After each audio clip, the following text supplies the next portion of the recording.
Hey there and welcome back to Mass Effect. My name is Pete and today we complete a bit more small talk with our crew. And for those of you who expected some heavy action in this episode, I'm sorry you have to wait one more video. While we certainly want to dive back into the main storyline, I still feel like the crew conversation adds so much to Mass Effect, and they are such a vital part of the gameplay experience, that I don't want to miss out on anything here. With that being said, after learning a bit more about Kaidan's past in the last episode, today it's Liara's turn. I get the feeling you want to ask me something, Commander.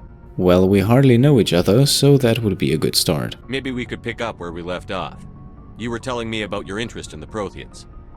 Actually, I think I was talking about my interest in you, and making a fool of myself in the process. As I said, I am not used to dealing with people, especially humans. I did not really know much about your species when we first met, Shepard. I found it hard to take humanity seriously. Your kind always seemed so rushed and high-strung. Compared to a species that lives 10 times as long, we might make a rushed impression, yes. We don't have the luxury of time. An Asari can live for 1,000 years. We're lucky if we hit 150. That is true. At first I thought that was a weakness of your species. After spending time with you and your crew, however, I think it may actually be an advantage. You humans are creatures of action. You pursue your goals with an almost indomitable determination. It is an admirable trait, but also an intimidating one. Intimidating, huh? Well, I have to admit, I can understand. You're scared of us? Unfortunately, the rest of the galaxy sees humanity as something of a bully. You run over anyone in your path to get what you want. It is up to people like you to change their minds, Shepard. Well, that might be easier said than done. I'm doing the best I can, Liara. There is a reason the Council chose you to become a Spectre. They saw something special in you. The best of what humanity has to offer. I looked into your history. I know what happened on Akuz. The fact that you survived shows a remarkable strength. I think all that snooping around would not have been necessary. You didn't need to go behind my back. I would have told you whatever you wanted to know. I apologize, Commander.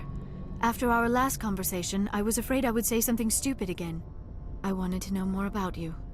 To understand what made you into the man you are. There is something compelling about you, Shepard. And is this really about us, or more about our connection with the Protheans? You're interested in me because of my visions. You just want to know more about the Protheans. I admit, your connection to the Protheans had something to do with my initial interest, but it has grown beyond that. You intrigue me, Shepard, but I was not sure if it was appropriate to act on my feelings. I thought there might already be a relationship between you and Chief Williams. No. Williams and I are just friends, nothing more. My mistake, then. I am not as adept at understanding human relationships as I thought. But what about us, Shepard? Is there a mutual attraction, or was I wrong about that too? Well, here comes the big decision. Now let's do it. No, you were right. There is something between us. I knew it, and I knew you felt it too. But does this not seem rather strange? Why do I feel so close to you? We have only known each other a short time. We are from two different species. We have almost nothing in common. This makes no sense. Well, we are united in our cause, so there's that. Saren wants both of us dead. That's something. That is not the most romantic reason, is it? You make it all sound so dangerous. Well, we're just trying to save the galaxy. That might turn out not to be a walk in the park. Don't tell me a little danger puts you off. This is all a bit overwhelming. I am not used to this. I need some time. We certainly have quite enough of that. No need to rush things. Take all the time you need, Liara. I'll be here. Thank you, Shepard. Let's just talk about something else for now. No, let's not do that. I should go. Goodbye, Shepard. Alright, codex entry unlocked, but more importantly, we have made a decision regarding our romance option. While there is a valid point of critique that Liara is more or less forced down our throats as the go-to romance option, and while I can understand that critique to some extent, I feel like, especially with the developments in the next two games, a relationship with Liara is well worth it, and this is definitely about more than just alien boobies. Alright, we have made our way down to the lower deck, but that still leaves Tali, Garrus, Wrex and Ashley, and we're going to have a chat with all of them in that order. Shepard, I'm glad you're here. Oh, compared to the last time, you sound almost ecstatic. Good to see you smiling again, so to speak. I'm sleeping much better now. I guess I'm getting used to how quiet your ship is. I still think a lot about my pilgrimage, though. I know Saren's our top priority, but with all the worlds we go to, I was hoping to find something to bring back to the flotilla. And with all the worlds we go to, I'm certain you will. We've still got a long way to go. You'll find something to take back. Yes, but it cannot just be some derelict ship my people can use for salvage. It has to be more than that. There's a lot expected of me. And why is that? What's so special about you? It's my father. He's the senior member of the Admiralty Board. He's one of only 5 people who can overrule the decisions of the Conclave for the good of the migrant fleet. My father is responsible for the lives of 17 million people. Our entire race is in his hands, and I'm his only child. Well, Your Majesty. So are you some kind of heir to the Quarian throne or something? No, it doesn't work that way. My father's position isn't hereditary. I'll probably never serve on the Admiralty Board myself. Officially, I'm just the same as any other citizen. But it doesn't work that way in practice. People have always treated me differently because of who my father is. And I suppose they treated you differently in a good way. You must get all kinds of special privileges. I probably had it easier than most growing up, but it's not all good. People like my father have enemies, and they're not above using me to get to him. That doesn't sound like an easy childhood to me. It must be tough on you. My people place a high value on family and ancestry. There's an unspoken expectation that I'll live up to my father's example. Everyone's waiting for me to do something great on my pilgrimage, something that will forever change our lives for the better. If I don't, it's like I failed, and that reflects badly on both me and my father. Should we actually complete our mission, I don't think anyone will call your journey a failure. The work you're doing here is more important than anything any Quarian has ever done before. Yes, I know. But you have to understand Quarian culture. We're a very insular society. The events beyond the flotilla don't much matter to the average citizen. Our greatest dream is that one day we'll return to our homeworld and drive out the Geth. But even if we stop Saren, that's not going to happen. There's still millions of Geth behind the veil. Until they're gone, our exile will continue. So what would a good result of your pilgrimage look like? What would you need to bring back to make everyone happy? Something that would help us better understand the Geth. They've changed significantly since the exile. They've continued to evolve. We've done our best to study them, but it's not easy. They're very reclusive. Until recently, they never went beyond the borders of the Veil. And all the Geth we run into now are under Saren's control. We'd need to find Geth operating on their own, independently. But I don't want this to get in the way of our mission, Shepard. First, we stop Saren. Then I'll worry about my own problems. We have already explored the 3 options to the left, but we haven't asked about her father, so let's do that now. What was your father like? It wasn't easy growing up as the daughter of one of the Admiralty. Even before he joined the board, he was a prominent figure. People looked to him for leadership. He had to set an example, and he expected the same of his daughter. Plus, he was pretty strict, a military man through and through. He never allowed me to settle for anything less than excellence. As a kid, I sometimes felt like he was pushing me too hard. But now I'm old enough to appreciate what he taught me. The world doesn't owe us anything. If we want something in life, we have to earn it. So I suppose you two weren't really close. Sounds like a tough upbringing. You don't resent your father at all? Like I said, it wasn't easy. My father's not the kind of person you bond with. And he wasn't around all that much. Too busy. People counted on him, and he took his duties seriously. Even when he was around, he always seemed a bit distant. Like his mind was always somewhere else. Come to think of it, I can't ever remember seeing him smile. Not once. It's like he was always weighed down by all that responsibility. I mean, I know he cares about me, but he never really showed it, not in the usual way. I guess the best thing I can say about my father is that I respect him. And yeah, what about your mother? Where was your mother in all this? Mother was around, but she always seemed to kind of blend into the background. Almost like she was overshadowed by my father. He tends to do that to people. She passed on about 5 years ago. Some airborne virus that swept through the fleet.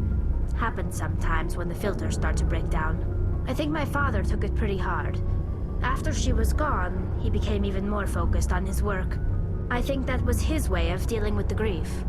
Okay, think we've heard enough for now. I want to talk about something else. Like what? Like, see you next time. I should go. See you later.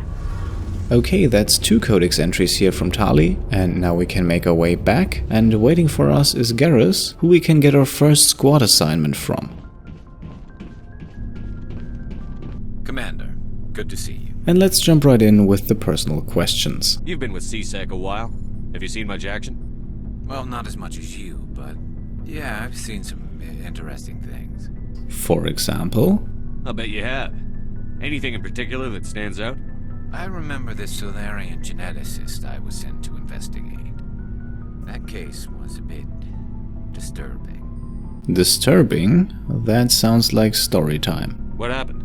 Why were you investigating them? I was tasked with tracking black market trade on the Citadel. Most of it harmless, nothing I needed to pursue. But during the course of my investigation, I noticed an increase in the trade of body parts, organs mostly. We usually get a few of those, but not the numbers I was seeing. We weren't sure if there was a new black market lab or if some freak was harvesting organs from citizens. That's pretty sick. Does that really happen? You've seen this before on the Citadel? Every so often, some lab sells unwanted parts through the black market, but they're not as bad as the psychos. I remember this one L-Corps diplomat we caught in my first year on the job. He was hacking people up and selling their organs, had the station in a bit of a panic. But this case wasn't that clear-cut. Turns out there was more going on than we first realized. So what was going on? So how did you figure out what was happening? First, we got a hold of a sample and ran DNA tests. The weird thing was, the match led us to a Turian who was still alive and was very convinced he'd never lost his liver. After a bit of digging, I discovered this Turian worked briefly for Dr. Salion, the geneticist. So I went to his lab hoping to find evidence of cloned organ development, but there was nothing. No Solarian hearts, no Turian livers, not one Krogan testicle. Krogan testicles. Really? You're kidding, right? Why would anyone want Krogan testicles? Some Krogan believe that testicle transplants can increase their virility, counteract the effects of the genophage. It doesn't work, but that doesn't stop them from buying. They'll pay up to 10,000 credits each. That's 40,000 for a full set. Somebody's making a killing out there. Let's get back to the doctor. What did you do about the geneticist? I brought in some of his employees for interrogation, to see if I could get them to talk. While I was interviewing one of them, I came across something suspicious. And let's not ask what interviewing means in this context. Yeah? Go on. One of my detainees started bleeding profusely during the interview. We offered to patch him up and he got frantic, freaked out. I ordered a full exam to find out what was going on. Our medics found incisions all over his body, some of them fresh. That was our big break. These people weren't just Dr. Salion's employees. They were test tubes. Walking, living test tubes. That is a whole new kind of messed up. I hope you did something about it. He was growing parts inside these people? Exactly. He cloned their organs right inside their own bodies. Then he harvested them and sold them off. Most of the victims were poor.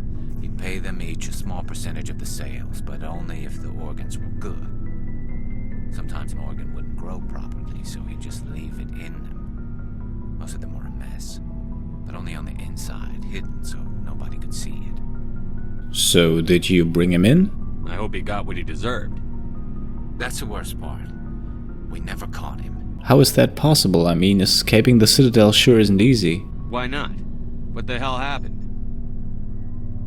He ran, blew his lab, grabbed some of his employees, and headed for the nearest space dock.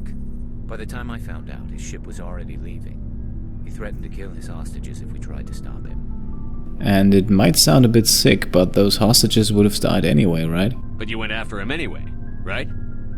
I ordered Citadel Defense to shoot him down, but CSEC headquarters countermanded my order. They were worried about the hostages, worried about civilian casualties if the ship was destroyed so close to the Citadel. I told them those hostages were dead anyway. He just used them to make more organs, but they wouldn't listen. Well, I suppose they had their reasons. Doesn't mean we have to like them. Well, you can't get them all. No, but letting him get away like that. All they had to do was disable that ship, stop him from running. Maybe the hostages die, maybe they don't, but at least we stopped the bastard responsible for it all. Yeah, true, it's a tough choice. I can understand you, but I can also understand the other side. I suppose I can see both sides. But what's done is done. I suppose. Can't waste too much time worrying about it now. Just wish I could have stopped him. That's all. And have you heard anything? What's the doctor up to nowadays? Do you have any idea what happened to Dr. Salion? I sent out feelers from time to time, hoping to find something. I thought I'd found him a while back. He changed ships and changed his name to Dr. Hart, his idea of a joke, I guess. I told the military, but they weren't convinced it was him. I got the transponder frequency for his new ship, but I just can't get anyone to check it out. Well, if that doesn't scream mission to me. I'll check out the coordinates when I get a chance. I was hoping you'd say that. But Commander, take me with you when you go. If it's Salion, I want to be there when you find him. Alright, we picked up a quest from Garrus alongside another codex entry. We will get to that quest in due time. For now, we can talk to Wrex. What do you want, Shepard? And once again, let's not beat around the bush. Why did you become a mercenary? Lots of reasons. Very specific. Such as? I needed to get out of our system. I needed to eat. I needed to survive. And you could only do all of that by leaving? Why not stay and help your people? I tried to help. That's why I had to leave. That doesn't make a lot of sense to me. What happened? I was betrayed. I was head of a small tribe. We were trying to restore order after the war, but the other tribes were against us. They followed Jared, one of the few warlords who survived the war with the Turians. But he was old, and so were his ideas. He wanted to continue the war. He wanted us to fight. Turians, Solarians, each other. It didn't matter who, as long as we were fighting. I suppose you thought differently. What did you want? I just wanted Jared to shut up, to stop his ranting. I wanted him to stop leading the tribes astray. But he couldn't understand how much things had changed. We didn't have the numbers to go to war. Even if we did, the genophage made sure we couldn't replenish our numbers fast enough. I told them all to forget about war. We needed to focus on breeding, at least for one generation. And for a while, we were getting through.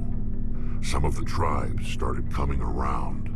And let me guess, Jared's was not one of them. I take it the warlord didn't appreciate that. No, he didn't. He arranged a crush with the tribes, a meeting on neutral ground. He wanted to talk.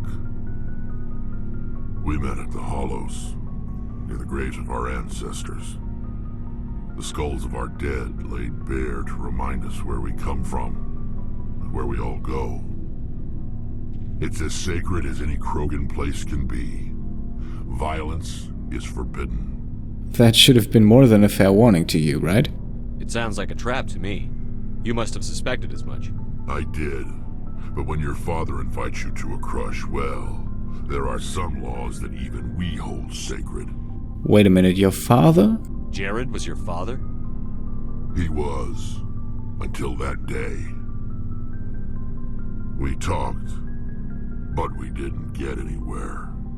When it was clear that I wouldn't join him, he gave the signal. His men leapt from the graves of our ancestors like Krogan undead. The few that were loyal to me died quickly. I escaped with my life, but not before I sank my dagger deep into my father's chest. That is why I left. and that's why I'll never go back. And what about the rest of your family? You must have family other than your father. Don't you miss them? You're trying to make me cry, Shepard? I've got some unfinished business with my family, but that's all. Something I can help with? What kind of business? I swore to recover my family's battle armor. It was taken from him after the uprising. Is that armor anything special? What's so important about this armor? It's a relic.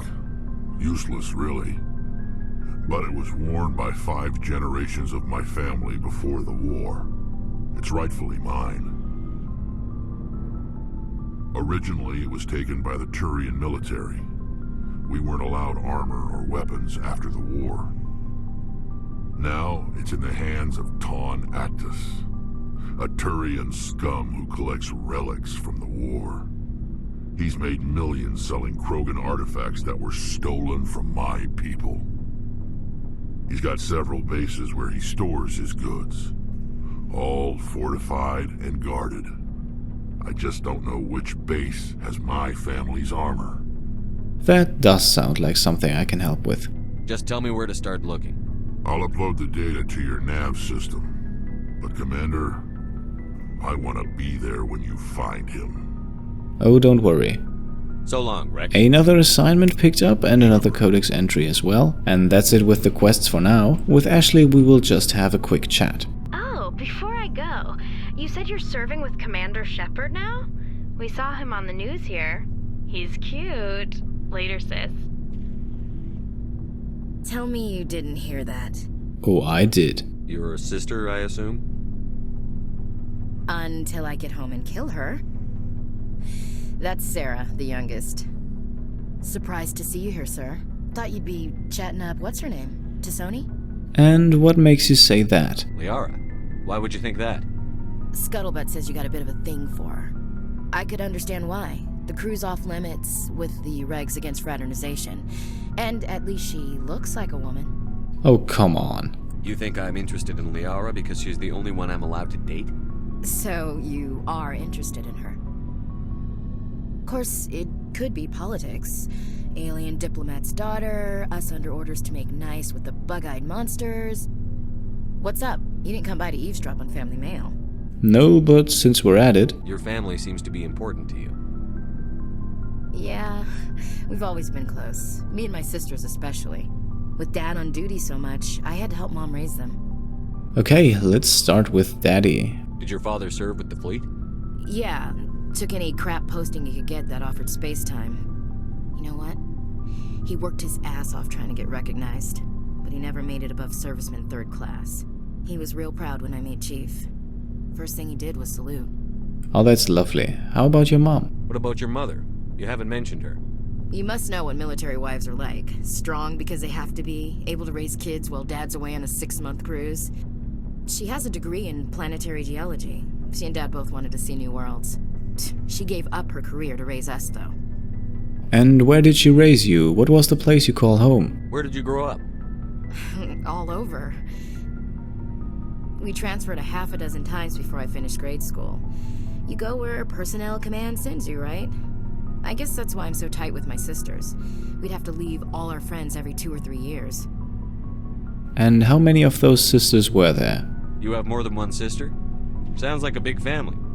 Yeah, I'm the oldest, then Abby, then Lynn. Sarah's the youngest. She's still in high school. With 4 girls, Dad used to say he felt more outnumbered at home than on maneuvers. Well, then I suppose it's a good thing you were there to help him. After helping raise them, your sisters still talk to you? Amazing. Things were tense between Sarah and me for a while. Then we bonded. Oh, what happened? Sounds like a story. Feel like sharing? Sarah got herself a boyfriend who wanted to go faster than she did, Mike. I didn't think he was a bad kid, just pushy. Lynn would send me these worried vidmails, and I'd tell her to relax. Vidmails? So you were not around? Where were you when this was going on? I was on active duty. Sarah's graduating high school this year. This was only a couple of years back.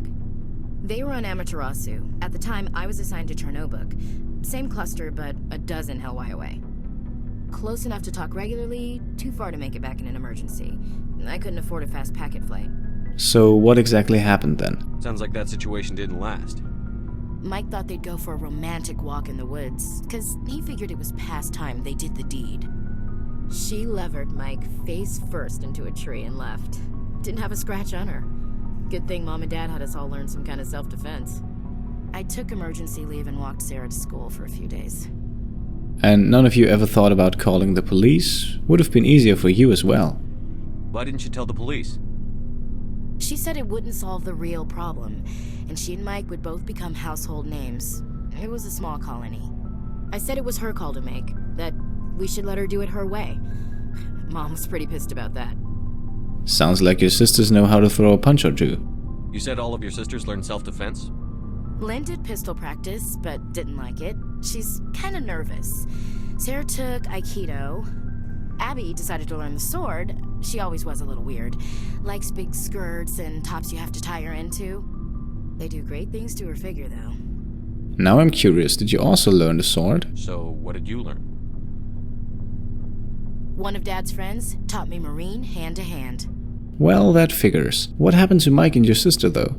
Did anything happen while you were home? My last day out, Mike was waiting for us. Sarah had told her friends, so everyone at school knew what he did. He wasn't happy. I wanted to snap him in half, but Sarah gave me this look, this let me handle it, I need to do this alone look. She kept her cool, God bless her, as he screamed in her face. She just let him vent. Then he tried to punch her. I swear, she just flowed around him. Next thing I knew, he's face down on the sidewalk, and there's blood everywhere. Yeah, I suppose wow is the appropriate answer. That's unbelievable. Sarah must be as good as you. Better. I'm more or less a straight-up puncher. When he swung, she wasn't there anymore, and he fell. She helped him stop the bleeding and had me call an ambulance. She told the paramedics he fell. Before they took him to the hospital, Mike touched Sarah's arm. I thought he was going to end up on the ground again. But he hung his head, whispered, "I'm sorry," and started crying. And she hugged him. The Williams women are a decisive bunch, Commander. We do things when we're ready. Not before, not after. Well, thank you for reminding me to never get on your bad side. Your sister's something else. But you didn't mention your father at all. Was he on deployment? Dad always wanted to serve in space, but he wanted us to have real ground under our feet. He'd say, space is beautiful, but you can't raise a family there. I cannot rest from travel. I will drink life to the lees. All times I've enjoyed greatly, have suffered greatly, both with those that loved me and alone. For always roaming with a hungry heart, much have I seen and known, cities of men and manners, climates, councils, governments.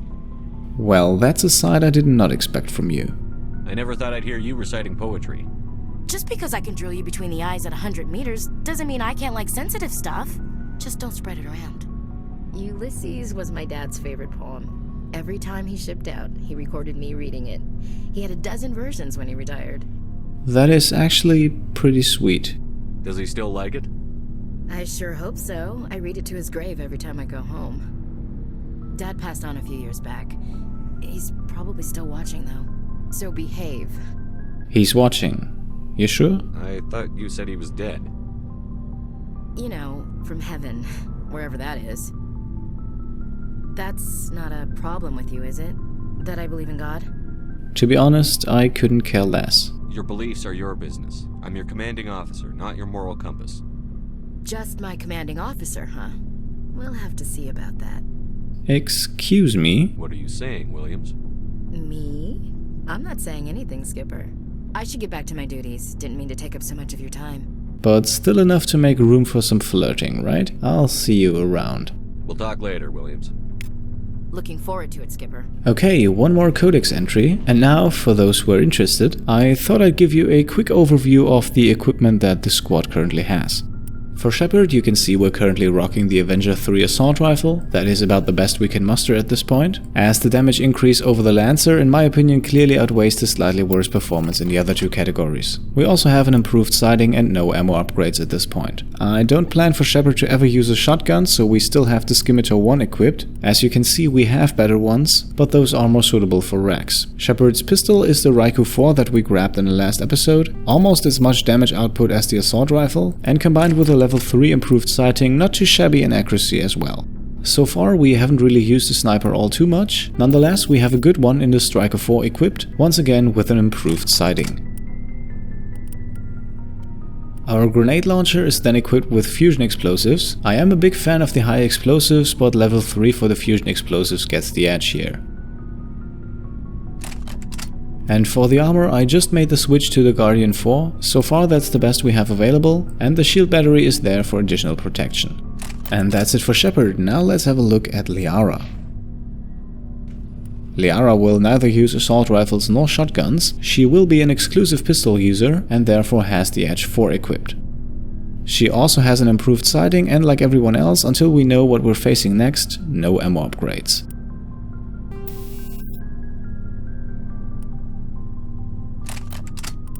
No sniper for Liara either, instead both an Omni tool and a biotic amp, however the first one can be neglected so far. More important is the biotic amp, and we can actually put the Gemini 3 on her to reduce ability cooldown. Her armor is still the Scorpion 1 we found with Shepard on Eden Prime, mainly due to lack of alternatives. She has a first aid interface to at least give her some health regeneration, but all in all, apart from her barrier ability, Liara is incredibly fragile defensively.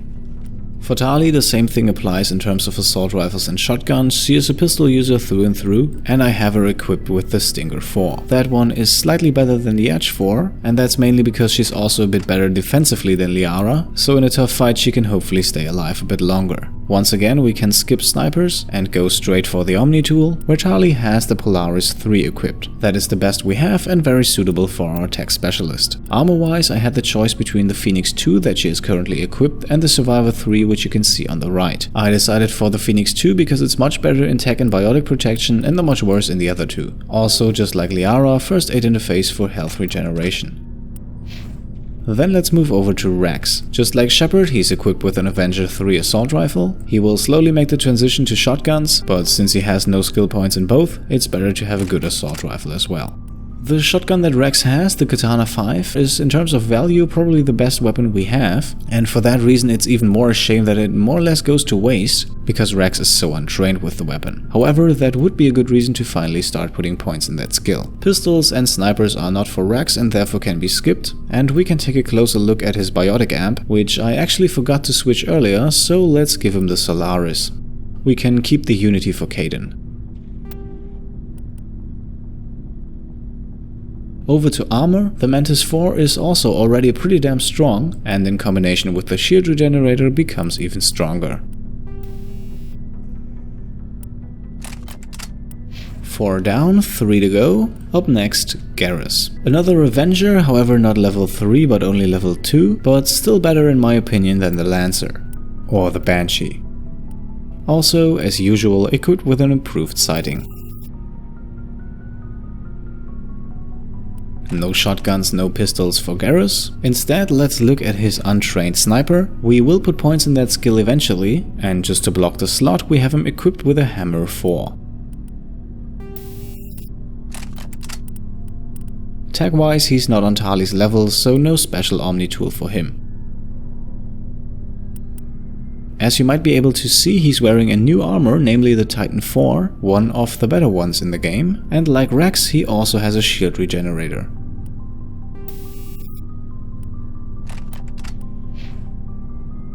A look at Kaidan, and with that a look at another guy who doesn't use assault rifles, shotguns or snipers, so let's jump right over to the already familiar Edge 4 pistol. Damage output versus accuracy is the question here when we look at the Kessler 3, which would be a solid alternative. It doesn't really make much of a difference with Kaidan, so I chose level 4 over level 3. Let's skip snipers as well, and we can have a look at his Chameleon Omni tool. One could argue to put that one on Garrus as well, so depending on the next mission we might make a switch. We saved the Unity amp for Kaidan, so let's quickly equip that, and that gives him a slight increase in the duration of his biotic powers.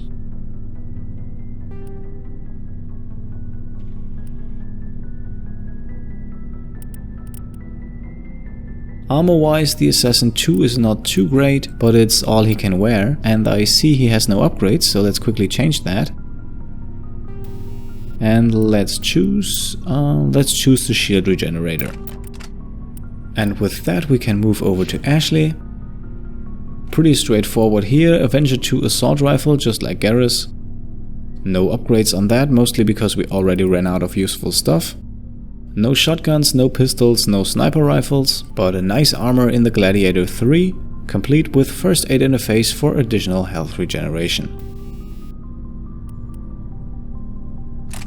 And that's it. A bit of a slow episode, I know, but I thought I'd use that for a quick equipment overview. I promise we will get the action going again in the upcoming episode. Until then, thanks for watching, and I'll see you next time. Cheers.